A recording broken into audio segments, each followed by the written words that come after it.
안녕하세요, 일렉트로캠입니다. 오늘도 여러가지 테슬라 관련 이야기들을 좀 정리해서 해볼까 합니다.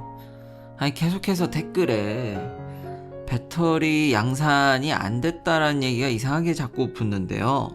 이해가 잘 안 되시는 것 같아서 짧게나마 다시 한번 정리해드리면, 테슬라가 이미 지난 4분기에 제가 이걸 얘기하는 게 이제 테슬라가 곧 1분기 또 어닝콜이라고 해야 될까요? 또 정리된 이런 장부를 공개할 텐데, 그 전에 이걸 공개했더라고요. 컨센서스. 지난 4분기랑 똑같이.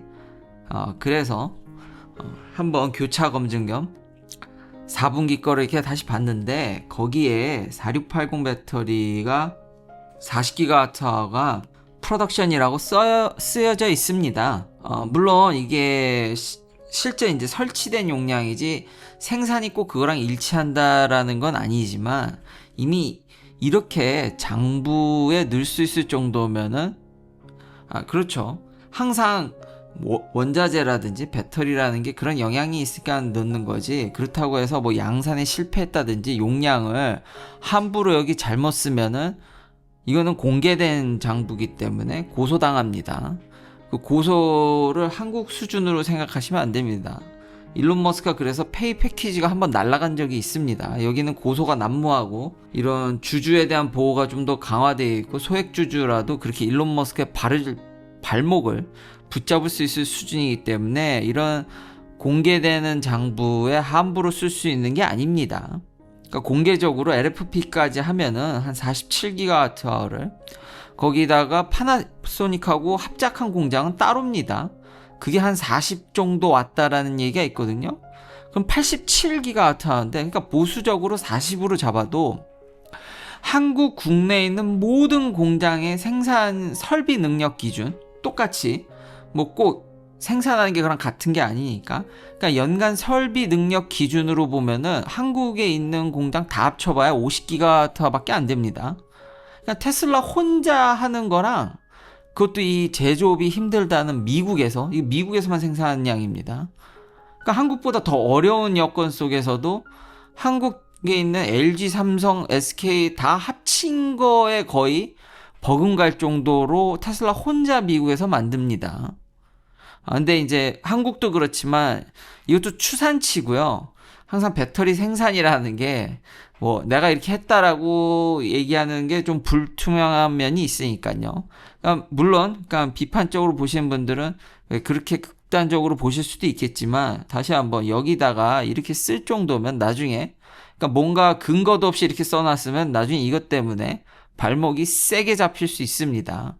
이미 공개된 수치만으로도 이 정도면은, 그러니까 일론 머스크가 목표 삼은 것만큼 못했지만 이 정도를 양산 실패라고 본다라는 거는 도대체 무슨 잣대인지 잘 모르겠습니다. 그러니까 그 정도로 대단하죠. 자, 다음은 저도 이메일을 받았는데, 로보택시에 대한 어떤 약관이 업데이트 됐더라고요. 그러니까 점점 준비를 제대로 하는 것으로 보여집니다. 이제 확장을 점점 하려고 약관이라는 걸 다시 한번 정리하는 거죠. 그래서 차근차근 이미 진행되고 있습니다.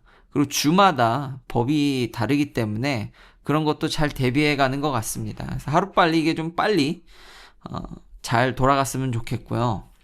자, 컨센서스를 보면은 2026년 이번 1분기 보면 한 36만 5천 대.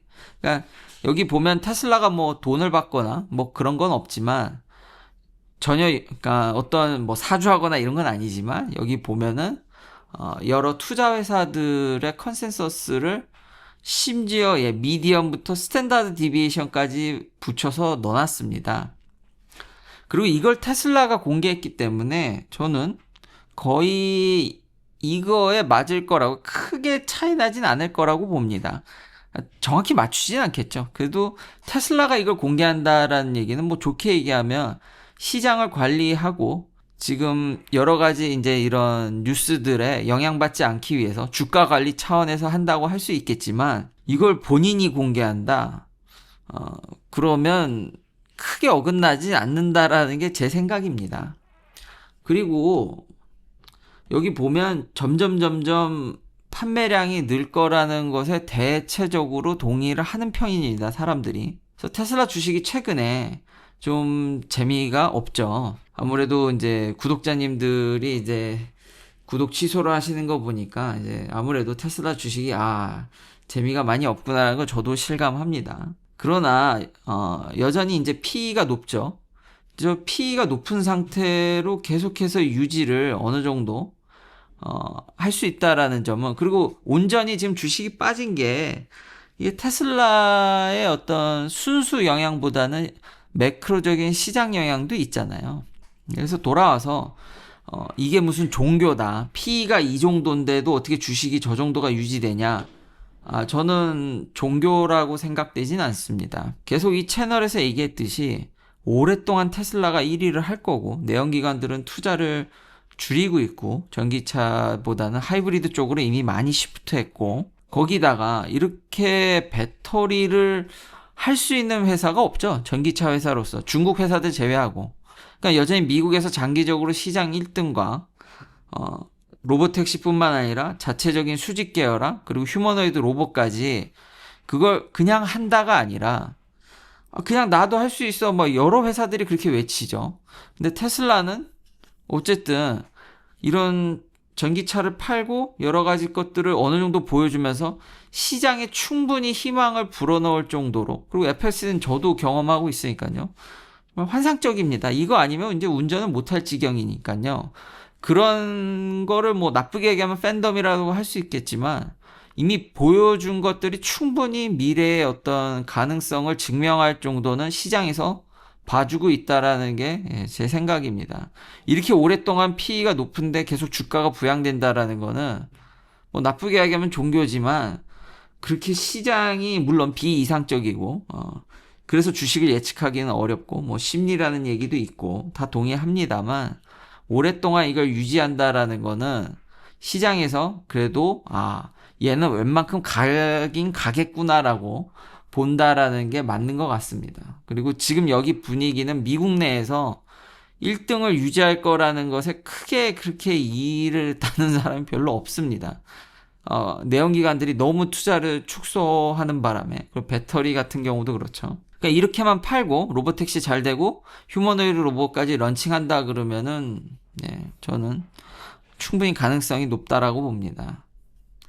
그리고 일론 머스크가 새 차 이제 미니밴보다 쿨러라고 표현했는데, 저는 이런 걸 기대하지만 이미 이 로보밴을 한번 공개했기 때문에, 그리고 현재 테슬라의 흐름이, 저는 개인적으로 근데 이런 걸 기대합니다.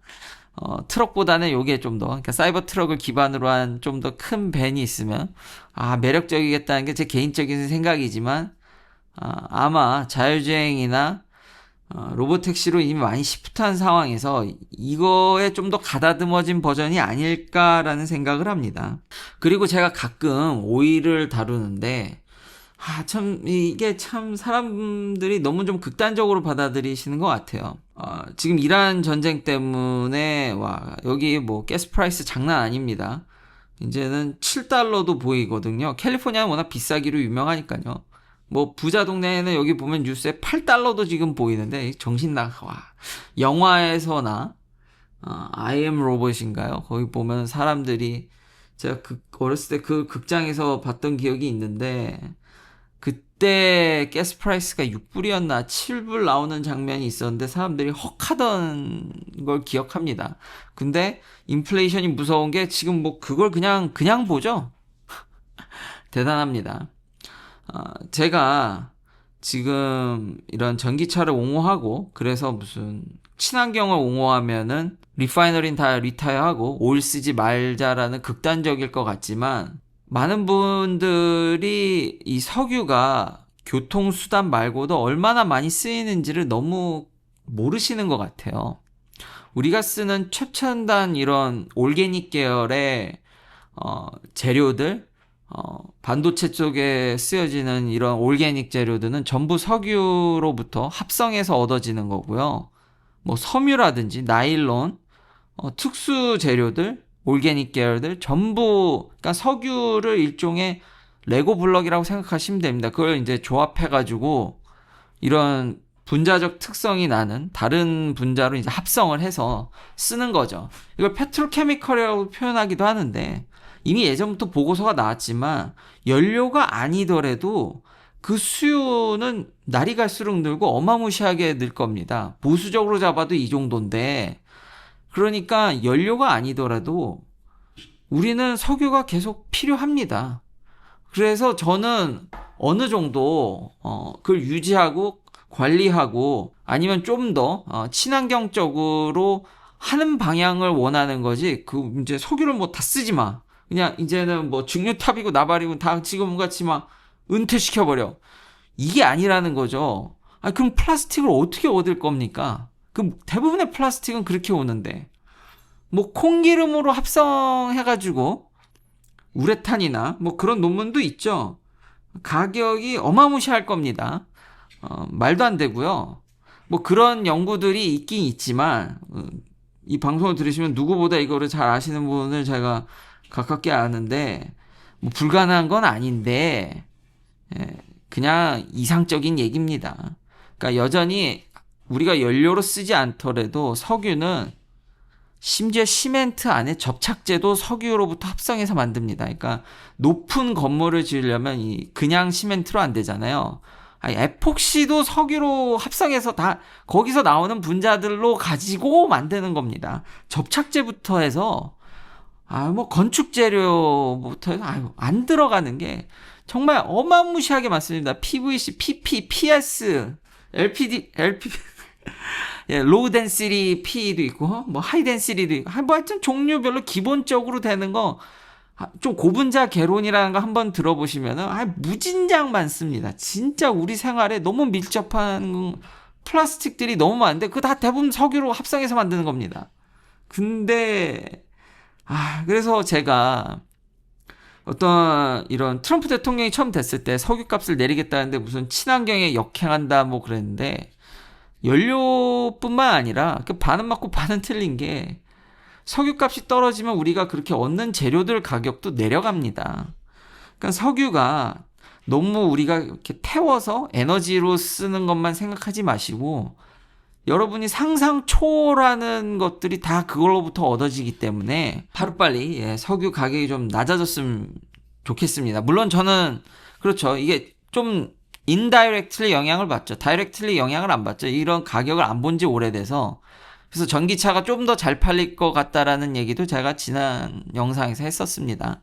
그래서 좀 이득을 보긴 하는데 이런 거에 좀 덜 영향을 받는 상황이니까요. 그렇지만 그렇다고 해서 제가 무슨 극단적으로 오일을 혐오하거나 그렇지 않다.